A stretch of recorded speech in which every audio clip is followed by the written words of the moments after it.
Father का अपने बेटे की गर्लफ्रेंड के साथ अफेयर हो जाता है।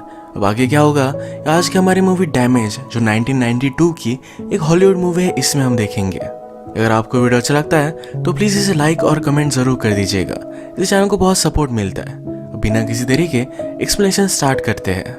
मूवी स्टार्ट होती है और हमारा मेन कैरेक्टर स्टीफन हमें दिखाया जाता है। एक पॉलिटिकल ऑफिस में काम करता है। स्टीफन को प्राइम मिनिस्टर ने बुलाया और उसे अब प्रमोशन मिलने वाला है। उनके साथ जब उसकी मीटिंग होती है तो उसकी वो बहुत प्रेज करते हैं। वो अपने काम में बहुत अच्छा था। स्टीफन के घर पर उसकी वाइफ और बेटी है। उसका बेटा बड़ा हो चुका है और वो भी पॉलिटिकल ऑफिस में ही काम करता है। इसके बाद हमें स्टीफन के ऑफिस में पार्टी दिखाई जाती है। इस पार्टी में स्टीफन के पास एना आई, उसकी बेटे की गर्लफ्रेंड। वो अपने आप को इंट्रोड्यूस कराती है। स्टीफन को एना पसंद आई थी और इन दोनों में ऑकवर्ड साइलेंसेस थे। अब थोड़ा टाइम गुजर चुका है। स्टीफन का बेटा मार्टिन अपनी गर्लफ्रेंड एना को लेकर लंच के लिए आता है। यहाँ पर भी एना और स्टीफन ये दोनों ऑकवर्ड थे। स्टीफन की वाइफ इंग्रिड को एना बहुत ही अजीब लगती है। एना ने पूरे लंच तक उससे कोई भी बात नहीं की थी। इसके बाद हमें दिखाया जाता है एक दिन एना स्टीफन को कॉल करती है। उसने उसे एक लोकेशन और टाइम दिया। स्टीफन वहां गया और डायरेक्टली एना के साथ इंटीमेट हो जाता है। फर्स्ट सीन में जब ये मिले थे उसके बाद इनकी रिलेशनशिप डेवलप हुई है। एक दिन स्टीफन के पास उसका बेटा आया और वो बहुत ही खुश था। कहता है मुझे पॉलिटिकल एडिटर की जॉब मिली है। स्टीफन इससे सरप्राइज्ड हो गया क्योंकि बहुत बड़ा प्रमोशन है। वो अपने बेटे के लिए बहुत ही खुश था। अब इसी प्रमोशन की खुशी में सब फैमिली डिनर करते हैं। मार्टिन के ग्रैंडपा उसके लिए खुश थे। उसने इतनी प्रोग्रेस की थी। उन्हें एना भी पसंद आई। एना को उसके फैमिली के बारे में पूछा जाता है। कहती है मेरे फादर एक डिप्लोमेट थे। उसकी मदर एक फ्रेंच है। उसकी 4 शादियां हो चुकी है। उसकी फैमिली हमेशा मूव होती रहती थी। अर्जेंटीना, अफ्रीका, रोम, इस तरह से अलग अलग कंट्रीज को घूमे हुए है। 3 साल पहले एना का ब्रेकअप हुआ। उसके बाद वो लंदन में ही रहती है। इंग्रिड एना से बहुत सारे क्वेश्चन पूछती है, जैसे क्या अपनी मदर से तुम मिलती हो या तुम्हारा कोई ब्रदर है। एक्चुअल में एना को एक ब्रदर था पर उसने सुसाइड कर ली। इंग्रिड ने पूछा ऐसा क्यों हुआ था। एना कहती है वो किसी से प्यार करता था। ये कन्वर्सेशन बहुत ही अजीब हो गई तो जल्दी से मार्टिन एना को यहाँ से लेकर जाता है। मार्टिन को कुछ काम था तो अपने ऑफिस चला गया। रात में स्टीफन एना के पास आता है। वो कहता है हमें कुछ ना कुछ तो करना पड़ेगा। डिनर करते वक्त पूरे टाइम तक मैं तुम्हें पाना चाहता था, तुम्हें टच करना चाहता था, होल्ड करना चाहता था। एना कहती है तुम वरी मत करो, मैं हमेशा यही रहूंगी। इसके बाद पैशनेटली ये दोनों एक दूसरे के साथ इंटीमेट हो जाते हैं। इंटीमेट होने के बाद एना अपने ब्रदर के बारे में और भी बातें कर रही थी। वो कहती है मेरी फैमिली को बहुत बार मूव होना पड़ा। मैं और मेरा ब्रदर हम दोनों ही एक दूसरे का सहारा थे। मेरा ब्रदर मेरे लिए पॉजिटिव हो गया। वो मुझे सिर्फ उसके लिए पाना चाहता था। एना की ब्रदर ने प्यार की वजह से सुसाइड की पर यह प्यार वो एना से ही करता था। एना ने कहा लाइफ में सबसे बुरी चीज जो हो सकती है वो ऑलरेडी मेरे साथ हो चुकी है। मेरे ब्रदर के जाने के बाद मैं बहुत ही टूट गई थी। मेरे पास 2 ऑप्शन थे, एक तो मैं वैसे ही रहती या अपने आप को खड़ा करती। डैमेज्ड लोग ये बहुत ही डेंजरस होते हैं क्योंकि उन्हें फिर से उठना आता है। एना स्टीफन से कहती है जो भी चल रहा है वो बहुत ही अच्छा है, प्लीज इसे चेंज मत करना। स्टीफन की एक कॉन्फ्रेंस थी तो वो चाहता था कि उसके साथ एना आए पर एना उसे मना कर देती है। जब बाद में स्टीफन की अपनी वाइफ से बात हुई तो उसे पता चला कि मार्टिन और एना ये दोनों पेरिस गए हुए हैं। स्टीफन इसके बाद अपने कॉन्फ्रेंस में तो गया पर उसका मन लग नहीं रहा था। वो फिर अपना माइंड चेंज कर डायरेक्टली पेरिस आ जाता है। उसने एना को कॉल किया, एक जगह पर मिलने के लिए बुलाया। एना उससे मिली तो उसे किस करने लग जाता है। कहता है तुमसे बहुत प्यार करता हूँ, तुम्हारे अलावा मैं कुछ भी चीज देख नहीं सकता। एना कहती कि मुझे वापस जाना पड़ेगा। मार्टिन अभी भी सो रहा है। वो चली गई पर स्टीफन एना के ही होटल में रूम लेता है। उसने अपनी होटल की खिड़की से देखा तो एना और मार्टिन ये दोनों इंटीमेट हो रहे थे। स्टीफन को बहुत बुरा लगा, वो बहुत रोता है। स्टीफन घर आने पर नोटिस करता है उसकी डॉटर का बॉयफ्रेंड घर पर आया हुआ था। ये उसे बहुत ही अजीब लगा। स्टीफन की वाइफ कहती है तुम्हारी बेटी प्यार में है। आज जब स्टीफन फिर से ऑफिस गया तो फिर से एना को कॉल करता है। आज वो उससे सिर्फ इंटीमेट होने के लिए नहीं मिलना चाहता था। ये दोनों मिलकर एक पार्क में आए। एना को आइडिया अच्छा नहीं लगता। वो स्टीफन के साथ सिर्फ बेड की रिलेशनशिप ही रखना चाहती है। इसके अलावा वो कोई भी इंटीमेसी नहीं चाहती। स्टीफन कहता है मैं मेरी वाइफ को छोड़ दूंगा, यही सब के लिए ठीक होगा। एना कहती है तुम्हारे बेटे का क्या?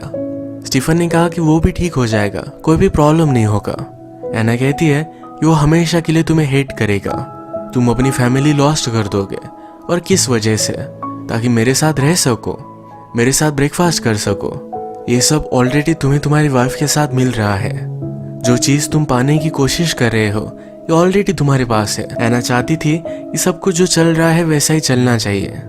एक दिन स्टीफन का बहुत ही इंपॉर्टेंट इंटरव्यू था। उसकी वाइफ ने पूरा देखा, उसे कॉन्ग्रेचुलेट करती है। वो उसके पास आई, कहा हम फर्स्ट टाइम मिले थे तो तुम एक डॉक्टर थे, छोटी छोटी चीजों में भी तुम बहुत ही परफेक्ट थे। यही चीज उसे बहुत पसंद आई थी। हम इन दोनों हस्बैंड वाइफ की रिलेशनशिप आजकल स्ट्रगल करते हुए देख सकते हैं। वो सिर्फ एक साथ रहते हैं। स्टीफन को एना के साथ जो पैशन मिलता है वो अपनी वाइफ के साथ नहीं मिलता। एक दिन जब स्टीफन एना से मिलने के लिए आया तो वहां पर पीटर आया हुआ था। पीटर एना का बचपन का फ्रेंड है। वो बिना बताए आया हुआ था, इसी वजह से दोनों सरप्राइज थे। स्टीफन पीटर से पूछता है तुम उसे कब से जानते हो? पीटर कहता है मैं उसे बहुत अच्छे से जानता हूँ। वो आजकल मार्टिन के साथ बहुत ही खुश है, ये वो डिजर्व करती है। यहाँ पर इंडिकेट होता है कि पीटर को स्टीफन और एना के बारे में पता चल चुका था। स्टीफन अभी तो यहाँ से चला गया था, पर पीटर के जाने के बाद वो फिर से वापस आता है। एना से पूछता है ये सब क्या था? एना कहती है कि पीटर मेरा फर्स्ट बॉयफ्रेंड था। एक दिन मैं उसके साथ डेट पर गई थी। जब वो मुझे घर ड्रॉप करने के लिए आया तो हम कार में किस करने लग गए। ये सब मेरे ब्रदर ने देख लिया था। वो बहुत जेलस हो गया। वो मुझे सिर्फ उसके लिए चाहता था। उसने मुझे पूछा क्या तुम अब सबके साथ डेट पर जाओगी? क्या इस वर्ल्ड को हमारे बीच में आने दोगी? एना ने इस सारी बात को इग्नोर कर दिया। उसका ब्रदर 2-3 घंटे तक उसके डोर के बाहर था। एना ने उसे कोई भी रिस्पॉन्स नहीं दिया। जब उसके ब्रदर की आवाज कम हुई तब उसने सुसाइड कर ली थी। इस बात से एना बहुत ही शॉक में थी। इस घर में एना और उसके पेरेंट्स नहीं रहना चाहते थे। पीटर की फैमिली को जानते थे तो उसी के पास गए। एना गम में थी तो पीटर ने उसे सहारा दिया। एना ने कहा पीटर ने मुझे बहुत सपोर्ट किया था। अपने गम में एना फर्स्ट टाइम पीटर के साथ ही इंटीमेट हुई थी। स्टीफन को एना के लिए बहुत ही बुरा लगा। इंग्रिड का बर्थडे था तो अपने फादर के पास वो जा रही थी। अपनी पूरी फैमिली के साथ ये बर्थडे वो स्पेंड करना चाहती थी। मार्टिन सेलिब्रेट करने के लिए एना को भी लेकर आ रहा है। इंग्रिड को पसंद नहीं आता। एना उसे जरा अजीब लगती है। ये सब ग्रैंडपा के पास आए। किस तरह से बचपन में ये सब यहाँ आया करते थे इसके बारे में बातें हो रही थी। मार्टिन कहता है बचपन में सब कुछ बहुत ही परफेक्ट था, पर फिर भी उसे खाली खाली लगता था। उसकी फैमिली हमेशा उसे एम्प्टी लगी है। उसमें कभी भी कोई भी झगड़े नहीं हुए। जिस तरह से हर फैमिली में पैशन होता है ये कभी भी नहीं था। इस बात के लिए वो अपने फादर को दोषी मानता है। स्टीफन ने कभी भी अपनी फैमिली के ऊपर ज्यादा ध्यान नहीं दिया। इसके बाद नेक्स्ट डे मार्टिन और एना साथ थे। इन्हें देखकर स्टीफन जेलस हो गया। मार्टिन अनाउंस करता है कि वो एना से शादी करने वाला है। सिर्फ उसके ग्रैंडफादर ही उसके लिए खुश थे। इंग्रिड को भी एना पसंद नहीं और स्टीफन का कुछ अलग प्रॉब्लम है। स्टीफन जब मार्टिन के साथ अकेला था तो उसे पूछता है कि एना ने तुम्हें डायरेक्टली हाँ कह दिया? वो कहता है कि हाँ। मार्टिन ने अपने फादर को जो भी बुरा कहा इसके लिए उससे अपोलोजाइज करता है। इसके बाद वो कहता है एना में कुछ अजीब सा ही सैडनेस है। वो जब उसके साथ होता है तो क्यूर हो जाता है। स्टीफन ने कहा यह तो नर्स की तरह लगता है। मार्टिन समझाता है एना जब मेरे साथ होती है तो उसकी एक अलग ही साइड है। रात में सबके सो जाने के बाद एना और स्टीफन ये फिर से एक दूसरे से मिले। अंदर जाकर इंटीमेट हो गए। एना के रूम से जब स्टीफन बाहर आया तो उसकी डॉटर ने देख लिया था। अगले दिन आकर वो अपनी डॉटर को समझाता है। कहता है तुम्हारी मदर और मुझे, हम दोनों को एना अच्छी नहीं लगती।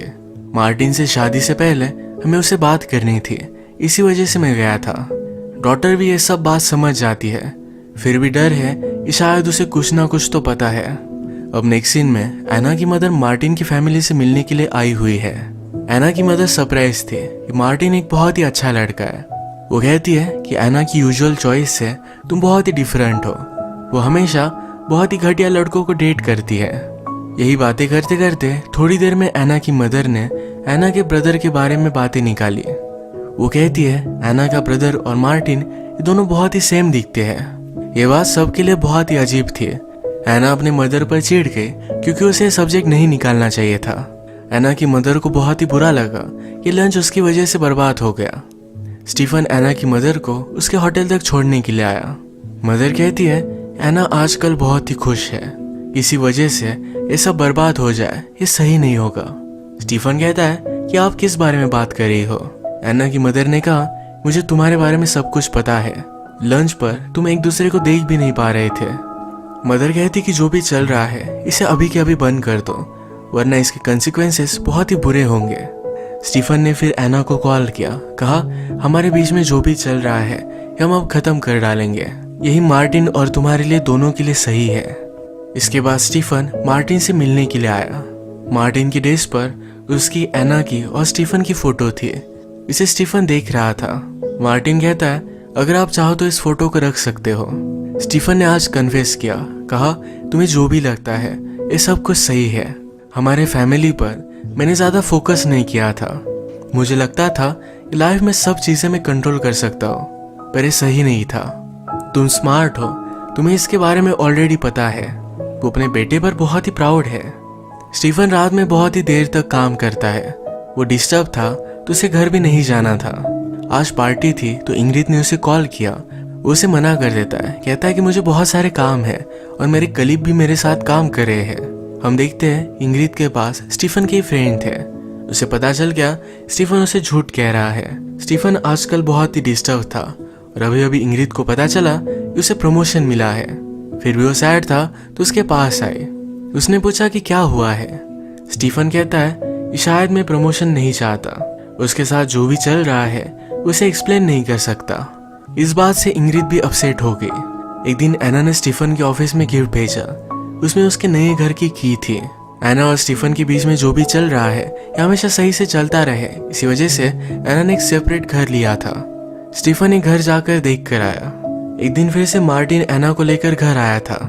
जब एना और स्टीफन अकेले थे तो एना कहती है अगर मुझे तुमसे दूर होना होता तो मैं मार्टिन से शादी नहीं करती।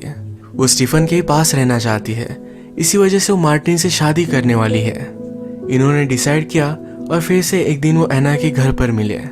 ये जब दोनों इंटीमेट हो रहे थे तभी एना को ढूंढते हुए मार्टिन वहां पहुंच गया। उसने डोर खोलकर इन्हें इंटीमेट होता देख लिया। मार्टिन बहुत बड़े शॉक में था, उसका ध्यान नहीं रहा, ऊपर से वो नीचे गिर गया। उसकी इंस्टेंटली डेथ हो जाती है। स्टीफन वैसे ही भागते उसे गले लगा लेता है। वो बहुत रोया। अब एक्चुअल में यहाँ हुआ क्या ये पुलिस की वजह से सबको पता चल गया। रात में स्टीफन घर पर आता है। उसकी वाइफ ने अपने आप को हर्ट कर लिया था। वो पूछता है कि तुमने ऐसा क्यों किया। वो कहती है ये दर्द बहुत ही ज्यादा है, इस पेन को हैंडल नहीं कर सकती। इंग्रिड ने कहा मार्टिन को एना के फ्लैट के बारे में पता नहीं था, पर होम ओनर ने घर पर कॉल किया। मार्टिन के लिए सरप्राइज था तो यही फ्लैट देखने के लिए वो गया। स्टीफन और एना के आने का टाइम और मार्टिन के वहां जाने का टाइम ये सेम हो गया। इंग्रिड ने कहा ये कोइंसिडेंस था, अगर उसे पता नहीं चलता तो ये हमेशा चलता रहता। तुमने अपने आप को मार क्यों नहीं डाला, तुम इतने बुरे भी नहीं हो सकते। वो रोने लग गए तो स्टीफन उसे गोलियां देता है। वो कहती है मुझे मेरा बेटा वापस चाहिए। अगली सुबह जब वो उठी तो स्टीफन उसके पास था। हमें एक दूसरे से कभी मिलना ही नहीं चाहिए था। क्या कभी तुमने मुझसे प्यार किया था? क्या मुझसे कभी तुम अट्रैक्टेड थे? स्टीफन इस पर कुछ भी आंसर नहीं कर पाता। आज उसे अपनी जॉब से रिजाइन करना पड़ा। अब वो फिर से एना से मिलने के लिए आया हुआ था। वहां पर एना की मदर थी। वो कहती है कि एना यहाँ से चली जा चुकी है। एना की मदर कहती है वो पीटर से मिलने के लिए उसके पास गई है। स्टीफन ने फिगर आउट किया कि एना अभी भी यही है। वो सब चेक करता है तो एना बेडरूम में ही थी। वो उससे कोई भी बात नहीं करना चाहती थी। इसके बाद मूवी में बहुत सारा टाइम गुजर चुका है। स्टीफन ने सब चीजें छोड़ दी। हमेशा अलग अलग जगह पर वो घूमता रहा। उसने रियलाइज किया कि हम ह्यूमंस कैसे बने हैं, हमारे पीछे पर्पस क्या है, इस सब के बारे में वो नहीं जानता। जब आदमी प्यार करता है तो जिस चीज को जान नहीं सकता उसके थोड़े से करीब आ जाता है। प्यार के अलावा इस वर्ल्ड में कोई भी चीज मैटर नहीं करती। अब वो अकेला पड़ चुका है। मार्टिन ने उसे जो फोटो दी थी उसने उसकी बड़ी फोटो बना ली है। उसे अपने बेटे और एना की बहुत याद आती है। वो हमसे कहता है कि उसने फिर से एना को एक बार देखा था। वो पीटर के साथ थी। एना के साथ उसका एक बेबी भी था। वो अपनी लाइफ में मूव ऑन हो चुकी है। इसी के साथ ये मूवी एंड हो जाती है। स्टीफन हमारा बहुत ही फॉल्टी कैरेक्टर है। उसका अभी भी भ्रम है कि अन्ना से वो प्यार करता था, तो इसी वजह से उसने सब कुछ किया। उसकी एक ब्यूटीफुल सी फैमिली थी, कुछ पल के लिए उसने सब कुछ बर्बाद कर दिया और फाइनली वो अकेला था। इसके सब कॉन्सिक्वेंसेस अब उसे आगे की आने वाली लाइफ में भुगतने पड़ेंगे। प्यार तो हम सबको करना चाहिए, पर उसकी लिमिट हमें पता होनी चाहिए। आज का वीडियो हम यही खत्म करते हैं। अगर आपको अच्छा लगा तो प्लीज़ लाइक कर दीजिएगा। मैं बहुत सारी मूवीज़ लेकर आते रहता हूँ, तो प्लीज़ इस चैनल को सब्सक्राइब कर दीजिए और बेल नोटिफिकेशन आइकन दबाना मत भूलिएगा। हम फिर से मिलेंगे और एक नई मूवी के साथ। तब तक के लिए थैंक यू और आप अपने आप का ख्याल रखिए।